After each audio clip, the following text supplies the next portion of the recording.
Hello everyone, welcome back to my channel.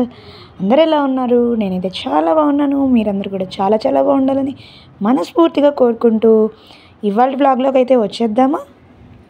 ఇవాళ వ్లాగ్లోకి త్వరగా వెళ్ళిపోవాలి, ఎందుకంటే ఇవాళ చేయబోయే రెసిపీ స్వీట్ రెసిపీ కాబట్టి. ఈ స్వీట్ రెసిపీని మనము చాలా కష్టంగా ఉండదని ఎప్పుడు స్వీట్ షాప్స్లో కొనుక్కుంటూ ఉంటాం కదా.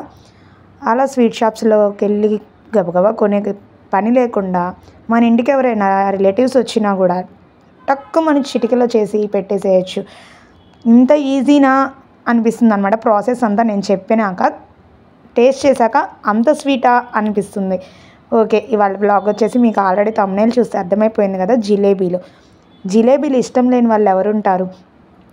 అలా పైకి క్రిస్పీగా లోపల జ్యూసీగా తినే కొద్దీ ఇంకోటి ఉంటే బాగుండు అనిపిస్తూ ఉంటుందన్నమాట. ఓకే, దీనికి ముందుగా మనము మినపగుళ్ళు 1 కప్పు తీసుకొని 4 hours అలా నానబెట్టేసుకొని ఉంచుకోవాలి. ఆ తర్వాత దాన్ని మెత్తగా రుబ్బేసుకోవాలి. పలుకు లేకుండా మనము దీన్ని రుబ్బుకోవాలన్నమాట. అలా మెత్తగా పేస్ట్గా ఉంటేనే మనకి జిలేబీలు సాఫ్ట్గా వచ్చేస్తాయి అన్నమాట.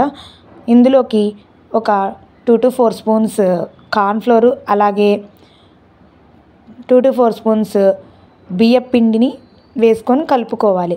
ఇలా కలుపుకున్న మిశ్రమంలో మనము కొంచెం సాల్ట్, అలాగే సోడా ఉప్పు, తినే సోడా అంటారు కదా, అది వేసుకొని మనకి ప్లెయిన్గా కావాలంటే ప్లెయిన్ ఉంచేసుకోవచ్చు. బట్ కానీ మనం తినే జాంగ్రీలు ఎప్పుడైనా ఆరెంజ్ కలర్లోనే ఎక్కువ మనకి తెలుస్తూ ఉంటుంది కాబట్టి సో నేనైతే ఇక్కడ ఫుడ్ కలర్ని అయితే యాడ్ చేసేసాను.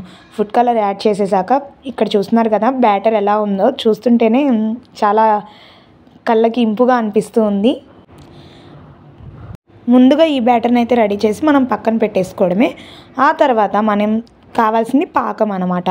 దీనిలోకి మనము బెల్లం కాకుండా షుగర్తోనే మనం పాకం పట్టుకుంటాము. ఓకే, 1 కప్పుకి వచ్చేసి నేను ఇక్కడ 4 cups ఆఫ్ పంచదారని యాడ్ చేస్తున్నాను. అలాగే దానికి మనం కొంచెం వాటర్ని కలిపేసి చక్కగా దీన్ని పాకం పట్టేసుకోవాలి.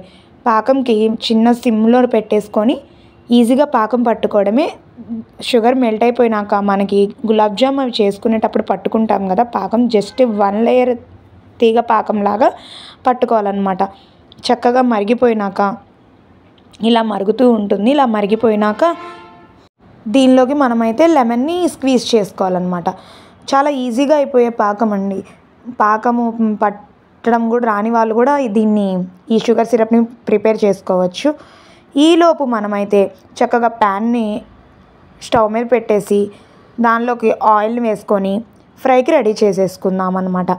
ముందుగా బ్యాటర్ రెడీ చేస్తున్నది చూసారు కదా. ఇప్పుడైతే దీనిలోకి నేను ఇది హీట్ అవ్వగానే ఆయిల్ని అయితే యాడ్ చేసేస్తాను. ఇలా మనం ఆయిల్ని అది యాడ్ చేశాక బాగా మరగనివ్వకూడదు. ఆయిల్ని అయితే చాలా సిమ్లో పెట్టుకొని మనం ఆయిల్ని హీట్ చేసుకోవాలి. ఈ ప్రాసెస్ మొత్తం మనము సిమ్లోనే పెట్టుకొని ఉంచుకోవాలి ఆయిల్ని. ఈ సిమ్లో ఉంచే మనం చేసుకునే జాంగ్రీలని ఫ్రై చేసుకోవాలి. అప్పుడే మనకి పైన కొంచెం క్రిస్పీగా లోపల మనకి జ్యూసీగా వస్తూ ఉంటుంది అన్నమాట. ఈ ప్రాసెస్ మొత్తంలో మనం ఎక్కడ ఫ్లేమ్ని కొంచెం కూడా హైలో పెట్టకూడదు. మొత్తం సిమ్లోనే ఉంచేసి మన కావాల్సిన షేప్లో వాటిని మనము జిలేబీని చేసుకోవచ్చు. ఈలోపు ఇక్కడైతే ఇంకా షుగర్ సిరప్ రెడీ అయిపోయింది. ఇలా బాయిలింగ్ స్టేజ్లో ఉన్నప్పుడు మనము 1కి 2 సార్లు కలిపేసి మనం తీగపాకం వచ్చేలాగా చూసుకోవాలన్నమాట. ఇక్కడ నేనైతే టెస్ట్ చేస్తున్నాను వస్తుందేమోనని చెప్పేసి. ఇంకొంచెం 2 minutes అయితే పడుతుంది. ఈ 2 minutesకి మళ్ళీ చెక్ చేస్తే తీగపాకం వచ్చింది. ఈ పొజిషన్లో ఉన్నప్పుడు మనము 1/2 lemon తీసుకొని దానిలో స్క్వీజ్ చేసేసుకోవడమే. ఈ 1/2 lemon తీసుకొని స్క్వీజ్ చేయడం వల్ల దీనిలో టేస్ట్ కూడా మనకి ఎన్హాన్స్ అవుతుందన్నమాట.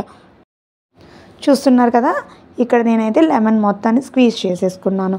ఇంకా ఆ తర్వాత మనం పాకాన్ని పక్కన పెట్టేసుకొని ఇక్కడ ఈ ప్రాసెస్ చూడండి. మనం ముందుగా తీసుకున్న బ్యాటర్ ఉంది కదా, ఆ బ్యాటర్ని మనం ఒక పాలిథిన్ కవర్ కానీ లేకపోతే ఇలా ఆయిల్ ప్యాకెట్స్ కానీ ఏమన్నా రవ్వ ప్యాకెట్స్ అలా వస్తుంటాయి కదా మనకి, లేకపోతే కేక్ చేసే కోన్స్ కవర్స్ అయినా తీసుకోవచ్చు. నా దగ్గర అయితే కేక్ చేసే కోన్ కవర్స్ లేవు కాబట్టి నేనైతే ఆయిల్ ప్యాకెట్ని ఒకటి తీసుకున్నాను. ఇలా ఆయిల్ ప్యాకెట్ తీసుకొని మనము ముందు చూపించాను కదా నేను దానిలోకి వేసుకొని చివరన కోణంగా చిన్న కోణంగానే కట్ చేసుకోండి. ఎందుకంటే మనకి సన్నగా వస్తే షేప్ బాగా వస్తుంది అనమాట. మళ్ళీ ఎక్కువ కట్ చేసుకున్న తర్వాత ఇబ్బంది పడతాము. ఇక్కడ నేను వీడియోలో చూపిస్తున్నట్టు ముందుగా మనమైతే ఒక కవర్ మీద జస్ట్ ప్రాక్టీస్ చేసుకుంటున్నాను నేనైతే. మీ ఇష్టం, డైరెక్ట్గా నాకు చేయగలను అన్న ధైర్యం ఉంటే చేసేసుకోండి. నేనైతే చిన్న కవర్ మీద ఇలాగ ముందు షేపులు అనేది ఒకసారి ప్రాక్టీస్ చేస్తున్నాను. ఎందుకంటే మనం ఆయిల్లో వేసేటప్పుడు హీట్ మన చేతి తగలడం వల్ల ఆ షేప్ రాకపోయినా తినేటప్పుడు ఆ ఫీలింగ్ ఉండదు కదా. సో అందుకని అనమాట. ఇంకా ముందు నేను ఒక చిన్న కవర్ మీద ప్రాక్టీస్ చేశాను. అట్లా వేసినా కూడా ఫస్ట్ రాలేదు కొంచెము, ఆ తర్వాత అన్నీ చక్కగా వచ్చేసినవి. ఇక్కడ చూస్తున్నారు కదా, ఈ విధంగా అయితే మనము ఆయిల్ని సిమ్లో ఉంచేసుకొని మనకు కావాల్సిన షేప్లో అయితే మనం షేప్ అవుట్ చేసేసుకోవచ్చు. ఈ జిలేబీని ఒక ఫ్లవర్ డిజైన్గా చేయొచ్చు, లేకపోతే జిలేబీ పెద్ద చక్రంలాగా చేయొచ్చు. మనకు వచ్చిన షేపుల్లో అయితే జిలేబీని రెడీ చేసుకోవచ్చు. ఆ తర్వాత ఇది సిమ్లోని ఇలా వేయించేసి దాన్ని తీసుకెళ్ళి మనం పక్కనున్న పాకంలో వేసేసుకోవడమే. పాకం ఎప్పుడు హీట్గా ఉంచుకునేలా చూసుకోండి. కొంచెం సేపు ఆగినాక అది చల్లారిపోద్ది కాబట్టి మళ్ళీ ఒక్కసారి మనం సిమ్లో మనం పాకాన్ని కన్నా హీట్ చేసినట్టయితే మనం వేసిన జిలేబీకి పాకం అనేది క్రిస్పీగా దానికి మొత్తం లోపలి దాకా వెళ్తుంది అన్నమాట. ఈ విధంగా అయితే నేను పాకంలో వేసేసి సార్ట్ అవుట్ చేసేసాను. మొత్తాన్ని తీసేసి మళ్ళీ ప్లేట్లోకి టర్న్ చేసుకున్నాను. చూసారు కదా ఎంత జ్యూసీగా వచ్చినాయో జిలేబీలు అయితే.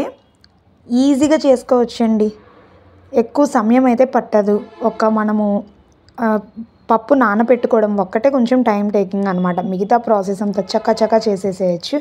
ఇలా ఒకసారి వేసేసి తీసినవన్నమాట. చూసారు కదా ఎంత జ్యూసీగా వచ్చినో.